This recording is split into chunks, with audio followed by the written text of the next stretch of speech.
इलाका है कानपुर से झांसी जाने वाला हाईवे, थाना बड़गांव इलाका। मोट से झांसी जा रहा था असद। 12 लोगों की टीम थी। इस टीम को जानकारी मिली कि असद बजाज डिस्कवर बाइक पर मोट से झांसी की ओर जा रहा है। टीम आई तो असद ने अपनी बाइक इस कच्चे रास्ते पर मोड़ दी। जो जवान है वो पीछा कर रहे थे असद अहमद का। असद को लग रहा था कि अब वो बच नहीं पाएगा, अब उसका आखिरी समय आ गया है। 5 लाख के इनामिया असद अहमद को कैसे मार गिराया गया, कैसे इनकाउंटर हुआ गुलाम का, वो सिलसिलेवार तरीके से हम आपको समझाते हैं। टाइमलाइन के अकॉर्डिंग कैसे कब कब क्या क्या हुआ। देखिए, ये इलाका है कानपुर से झांसी जाने वाला हाईवे, थाना बड़गांव इलाका। मोट से झांसी जा रहा था असद गुलाम के साथ, ऐसी जानकारी एसटीएफ की टीम को मिली। एसटीएफ की टीम झांसी में बीते 1 हफ्ते से मौजूद है। एक टीम जिसकी अगुवाई डीएसपी नवेंदु कर रहे थे और दूसरी टीम जिसकी अगुवाई डीएसपी विमल कर रहे थे। 2 कमांडो इस टीम का हिस्सा थे।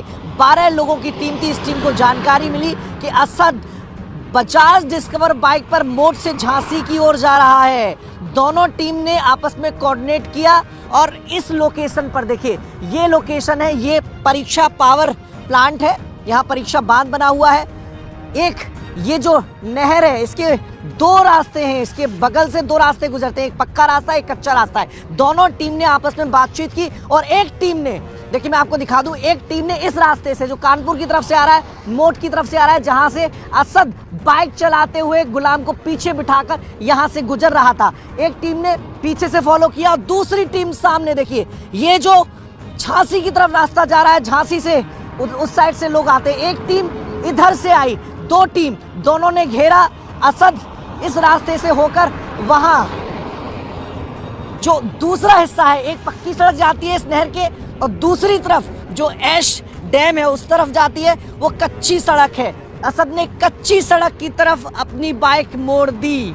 मुझे बताना बहुत जरूरी है कि ये वो रोड है जहां से अतीक अहमद 1 दिन पहले ही पुलिस बल टीम के साथ गुजरा था। पुलिस की टीम अतीक अहमद को साबरमती जेल से लेकर निकली थी और इसी रास्ते से गई थी। और यहीं पर देखिए, ये जो बैरिकेडिंग आपको नजर आएगी, ये वो रास्ता। जब पुलिस की टीम पीछा कर रही थी, एसटीएफ की टीम पीछा कर रही थी और एक टीम सामने से आ रही थी, तो असद के पास बच निकलने का कोई रास्ता नहीं था। सोचिए, असद हथियारों सहित, उसके पीछे गुलाम बैठा है। एसटीएफ की टीम को मालूम है कि इनके पास हथियार हो सकते हैं, तो एसटीएफ की टीम ने भी पूरी तैयारी की थी। उनके पास भी पर्याप्त इंतजाम थे, पर्याप्त संसाधन थे। और देखिए, बाइक चलाकर, बाइक बजाज डिस्कवर थी, सामने से जब टीम आई तो असद ने अपनी बाइक इस कच्चे रास्ते पर मोड़ दी। देखिए, बैरिकेडिंग लगाए गए हैं। इस कच्चे रास्ते पर अपनी बाइक मोड़ दी, बचने की कोशिश असद की। गुलाम पीछे बैठा है, बाइक यहां से मोड़ दी। यहां पर अक्सर राख के ट्रक गुजरते हैं, क्योंकि यहाँ पर थर्मल पावर प्लांट है, तो ऐसे में जो ट्रक है राख के, वो यहीं से होकर गुजरते हैं। तो असद ने अपनी बाइक इसी कच्चे रास्ते पर मोड़ दी। और आगे आपको बताते हैं कि 1 किलोमीटर दूर क्या हुआ असद और गुलाम के साथ। एसटीएफ की टीम ने कैसे मुकाबला किया असद और गुलाम का। एसटीएफ की टीम लगातार पीछा कर रही थी, 2 गाड़ियां और आगे बाइक। और देखिए, ये करीब 1 किलोमीटर तक चलकर इस रास्ते पर, कच्चा रास्ता है और देखिए पूरा बियाबान जंगल है, परीक्षा थर्मल पावर प्लांट, और उसके बगल में एक नहर और नहर के दोनों तरफ डैम बने हुए हैं। और देखिए पूरा जंगल, बियाबान जंगल है। दोपहर 12:45 का समय था एसटीएफ के अनुसार। और देखिए, जब बाइक आगे बढ़ी, बाइक आगे बढ़ती जा रही थी, पीछे गाड़ियां थी। एसटीएफ के जो जवान है वो पीछा कर रहे थे असद अहमद का। असद को लग रहा था कि अब वो बच नहीं पाएगा, अब उसका आखिरी समय आ गया है।